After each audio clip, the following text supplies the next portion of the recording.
Hello everyone, my name is Timothy Goodwin and I'm going to be showing you an example/practice problem for motion in one dimension in physics. So here's the problem, let's jump right into it. It says, Baby Cormier launches a toy car forward up an inclined hill with an initial velocity of 6 meters per second. The toy car moves at 12 meters up the hill before coming to a complete stop. After 6 seconds, what is the toy car's speed?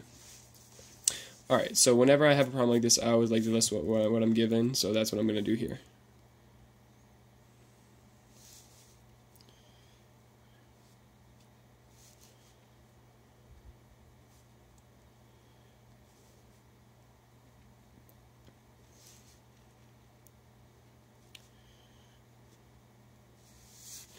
Alright, so this is what we have for our equation.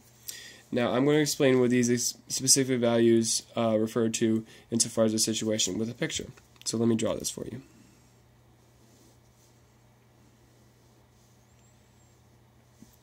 Alright, so here's the bottom of our hill.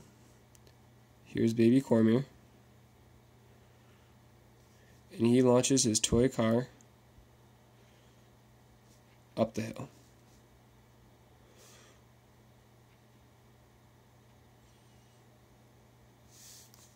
So there it is. The distance for this part right here is going to be the 12 meters.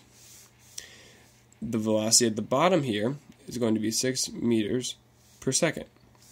Now, since we know that eventually gravity is going to overcome this object and cause it to start falling downward because of the fact that it's an inclined hill, we can assume that it's going to come to a complete stop as well, because it even says so in the problem. It's going to come to a complete stop. So what we're going to do to find the deceleration/acceleration is to just solve for this period of time before the cart comes to a complete stop. So we're going to solve for when it comes from a speed of 6 meters per second to a speed of 0 meters per second. And then we'll be able to find the acceleration and use that to solve our problem. So first thing we're going to solve for is time. Now, we can't find an exact value of time right now because we don't have enough things. But first let me show you the equations that we're going to use.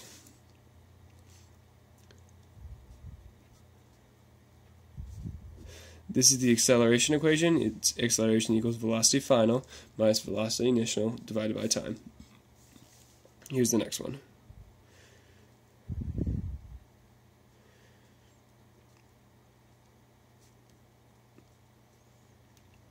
This one is displacement equals velocity initial times time times 1/2 of acceleration times time squared.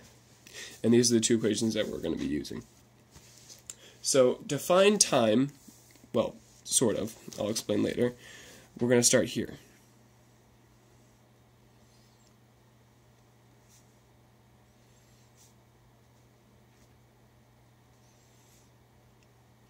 Now, I'm saying sort of because we're not finding an exact value for time. We're just finding a value of time that we can substitute into our distance equation to find the acceleration. So, we're going to set it up right now.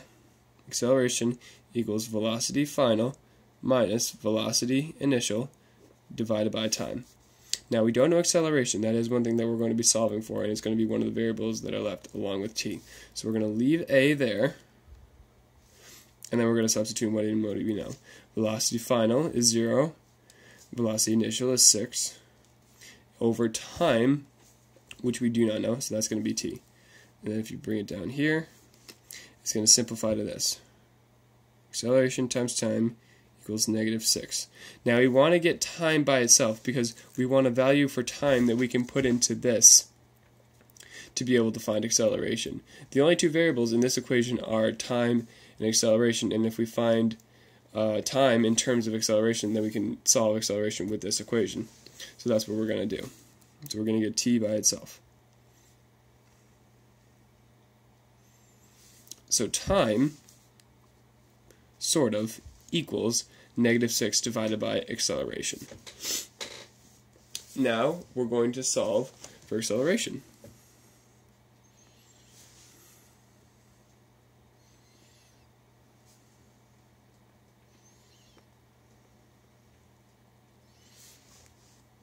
Okay, so let's set up our equation.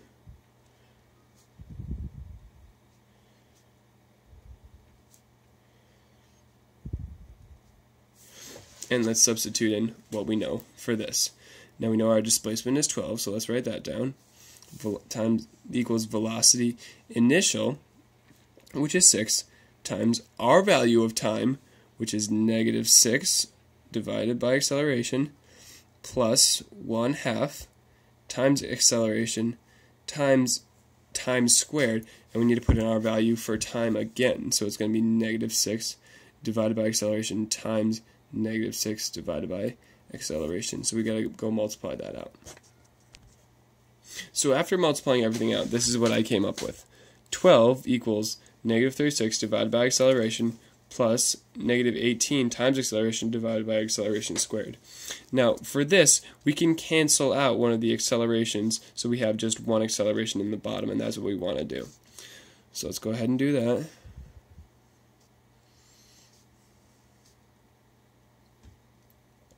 So now, both of the terms on this side of the equal sign have an a below them. They're both being divided by a. So if we multiply the entire equation by acceleration, then we'll be able to make these just numbers, like that, and just add acceleration to this. So that's what we're going to do.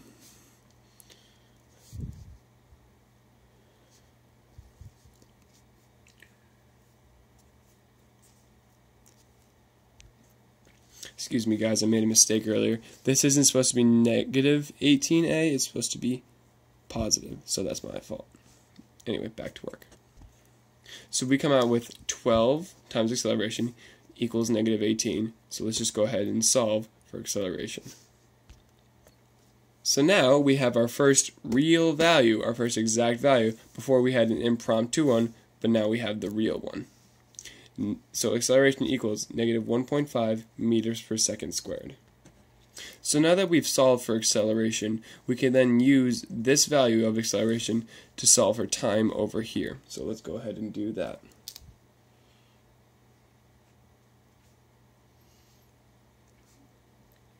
And remember that the time that we're calculating for is just from the time that it goes from 6 meters per second to 0. So like from when it's going to when it comes to a complete stop.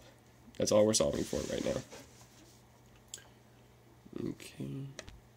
So we're going to drop down our equation from here. Time equals -6 divided by a. And substitute in what we know.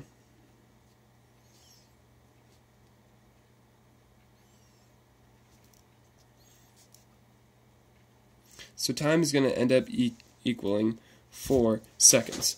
So from it to go from here to here, it takes 4 seconds. But our question isn't asking for 4 seconds. It asks for 6. So what are we going to do? Well, we know that the initial, what we're trying to solve for is the final velocity. What is the toy car's speed after 6 seconds? And we know that after 4 seconds has elapsed, it's come to a complete stop. So then we can start solving for a situation that starts at the top when it starts to go backwards. So at the top, the velocity is still going to be 0. We're solving for a different situation now. Basically the same situation, but the second part of that situation. So the way we're going to start this is if we're going to start setting up our new situation over here. Our initial velocity is going to be 0 because it's at the top here that it begins.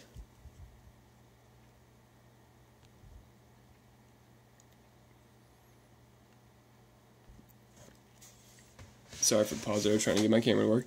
But anyway, the initial velocity for this situation is going to be 0. We know our acceleration will be the same because it doesn't change at any point.